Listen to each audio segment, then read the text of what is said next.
ஏற்கனவே போடப்பட்ட மேப்பை நோக்கிதான் நம்ம வாழ்க்கை போயிட்டு இருக்கு. ஆண்டவரே நான் உங்க ஊழியத்தை செய்ய வர்றேன்ப்பா, இன்னைக்கு அநேகர் வரலாம். ஆண்டவரே நான் உங்க ஊழியத்தை நான் வல்லமையாய் பண்ண போறேன்னு சொல்லி இன்னைக்கு அநேகர் ஒப்பு கொடுத்து என்ன பண்ணலாம், ஊழியத்துக்கு வரலாம். கட்டாயம் ஆண்டவர் ஆசீர்வச்சு நடத்துவாரு. ஆனா அழைப்பை பெற்ற ஒரு மனுஷன் இருக்கான் பாருங்க, விசேஷித்த அழைப்பை, நீ என ஊழியத்துக்கு வா, நீ என் ஊழியத்தை செய்யும்படி எல்லாத்தையும் விட்டுட்டு வான்னு சொல்லி அழைப்பை பெற்ற ஒரு மனுஷன் இருக்கான் பாருங்க, அந்த மனுஷனுக்கு முன்னாடி இந்த இயற்கை கூட மண்டையிடும். அதுதான் அழைப்பு.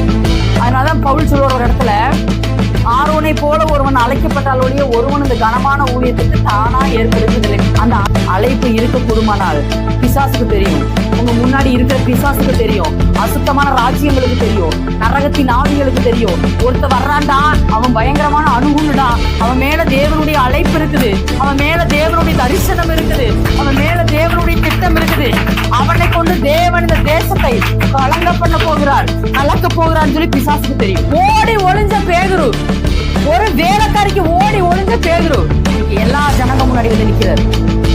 கிறிஸ்துவே தேவன், சிலுவையிலே அறைந்து நீங்க கொன்னீங்கல்ல, சிலுவையில நீங்க கொன்னீங்கல்ல, அவர்தான் உலக ரட்சகர், அவரை இல்லாமல் ஒருவனும் பரலோகத்துக்கு வர முடியாது, அவருடைய ரத்தமே பாவத்திற்கு பரிகாரம் சொல்லி என்ன பண்ணாரு பேதுரு, தைரியமாய் பிரசங்கித்தார்.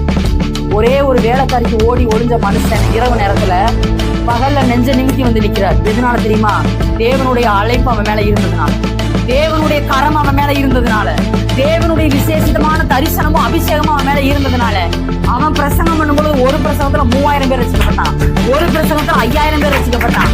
இன்னும் சொல்ல போனா பேதுரு ஒரு குடும்பம் ஒரு வீட்டுல ஜெபத்துக்கு போயிருக்காரு. அந்த வீட்டுல போய் பேதுரு அந்த இருந்தவங்க மேல கை வைக்கும் போதே பாத்தீங்கன்னு சொன்னா எல்லாருமே பரிசுத்த ஆவியினால நிரம்புறாங்க.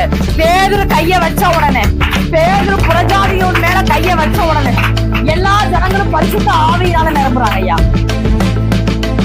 அல்லேலூயா சொல்லுங்க. அழைப்பை பெற்ற மனுஷன், அழைப்பை பெற்ற மனுஷனுக்கு அழைத்தவர் கூட வருவார்.